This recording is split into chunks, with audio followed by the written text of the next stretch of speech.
What's up, gamers? Today I'm going to be talking a little bit about Elden Ring. Actually, maybe a lot about Elden Ring.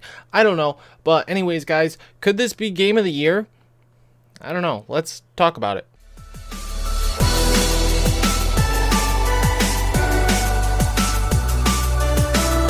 Alright, guys, so I'm going to go in depth in kind of a review for Elden Ring. Now, I've only played 30 hours so far of this game, but I feel like that's enough to where I can kind of review the game and talk about the game quite a bit. Now, I'm going to start off by saying this is a From Software game, and I have had some experience with their games, as Bloodborne was my introduction to these games. Now, I will say that these games are difficult. They are not easy. However, I do believe that Elden Ring is a little more user-friendly, as when you get into the game, it's not as hard at first for newer players.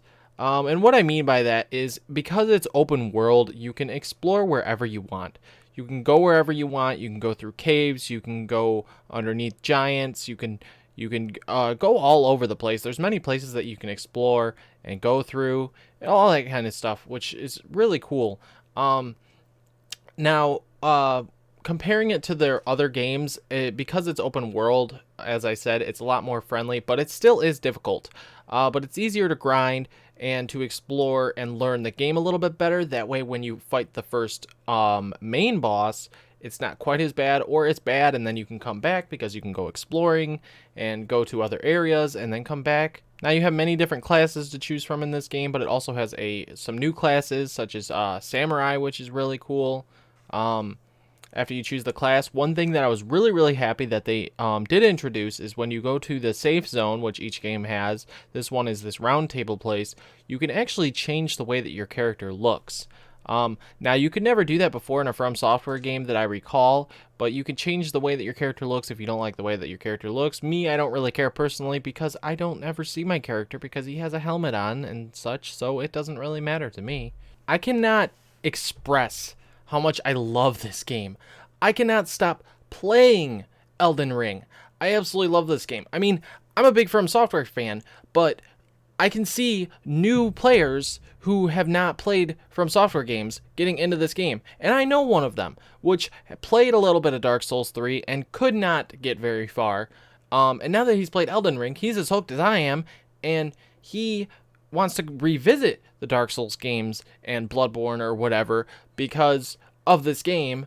It's getting him into these games. It's just a matter of knowing what to do, knowing the mechanics of the game mechanically, and knowing how things work, leveling up, the way that it kind of works. It makes you want to train and do certain things before you do other things, explore certain areas before exploring other areas. You can explore other areas, but they might be too hard, so you have to come back to them later. I'm not all that too sure, like, what really hooks me. I think it's just the fact that, yes, it is a challenge, and I like that challenge, but also the fact that it's an RPG where the leveling up system, you can either be a mage, you can be super strong, you can be overpowered with health, you can do a mix, which I personally like doing kind of a mix. I like mixing like strength and stuff with a really strong weapon, and then mix in just a little bit of magic, like where I can put magic on my blade, on my weapon.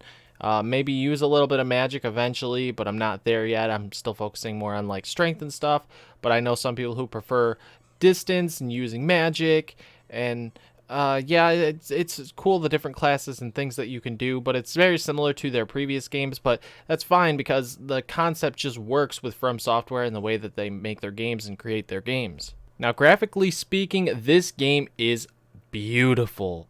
I mean, it's not Horizon Forbidden West kind of beautiful, but like beautiful in a sense of like dark and mysterious and scary. Like but that's kind of how most of the From Software games worlds are. They're kind of like scary and dark and creepy looking with zombies and skeletons and statues and all these weird creatures and beings and things all around the world that do different magic and crazy stuff going on, lots of blood, all that kinds of stuff, and I think that's really cool. There's some very minor pop in, But you get that with quite a few different games. I mean, but they did do some patches, but there's still some slight pop in every now and then.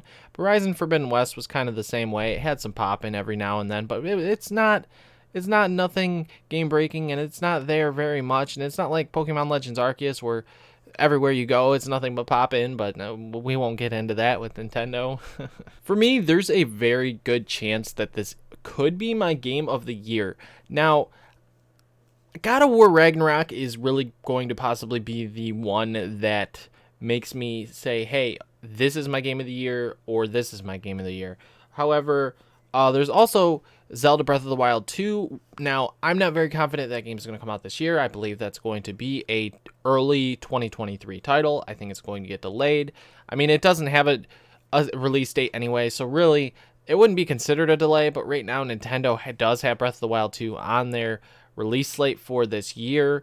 But Breath of the Wild 2 and God of War Ragnarok, I think, are the only two games that could possibly top this game for me. Because this game is amazing.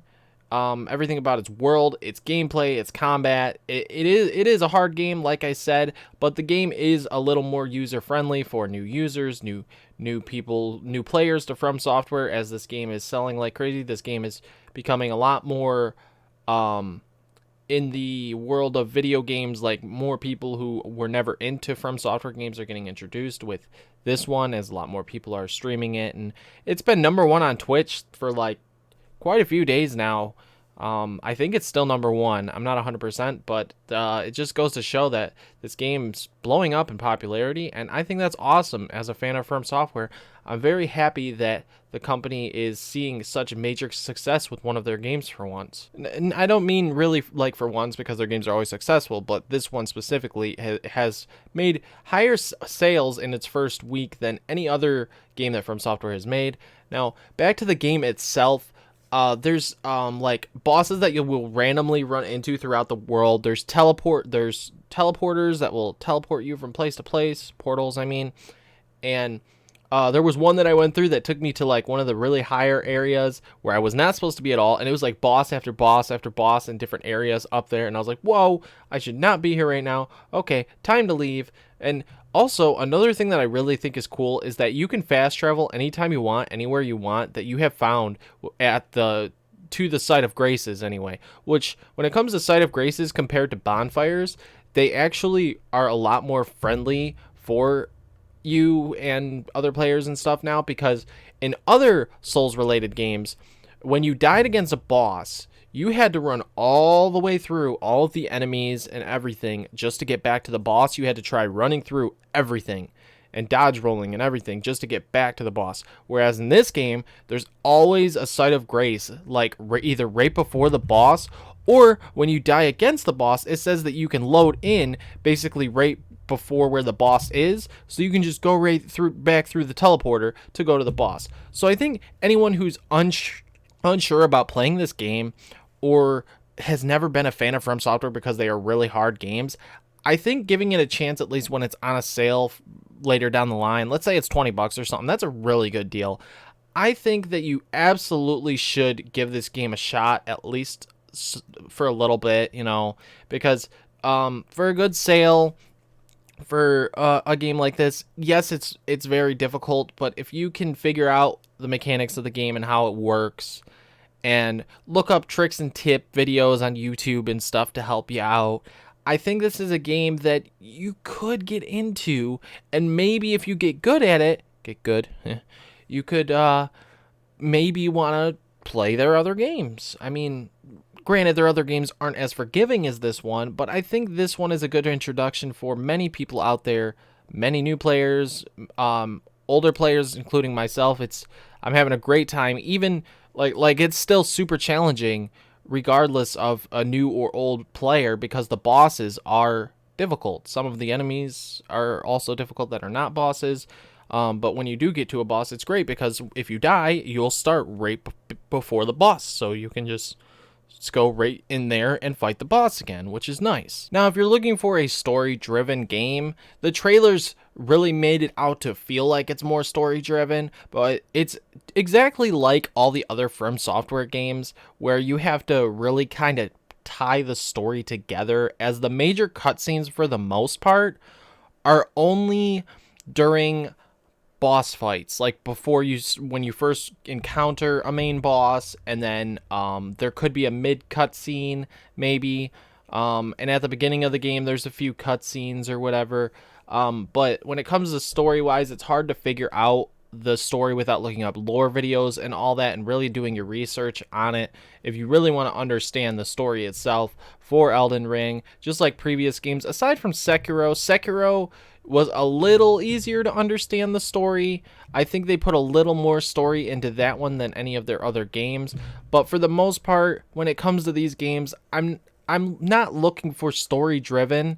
I'm looking for really fun gameplay, really fun combat, and a little bit of story there where I can just learn the story over time, whether it be multiple playthroughs or looking up YouTube videos for lore and the story being explained to me. That way I understand everything throughout time with the game. So if you're looking for a story-driven experience, Elden Ring is definitely not for you, nor is any of the From Software games. But if you're a new player and you want something fun that's challenging, absolutely play Elden Ring. As for final thoughts, I have to give the game a 10 out of 10 because I can't stop playing this game, and I haven't been this addicted to a game in a really long time. Like, it's all I think about all the time when I'm like at work or doing something else or whatever. Like, Elden Ring is a game that I have a hard time like stop playing. Like, it's just super fun, especially when you can play with friends as well. That's another thing, is that you can summon people and all that. Their games have always been that way, where you can summon people, you can be invaded by other players, and there's NPCs that invade you too and stuff. But Elden Ring it's great. It's awesome.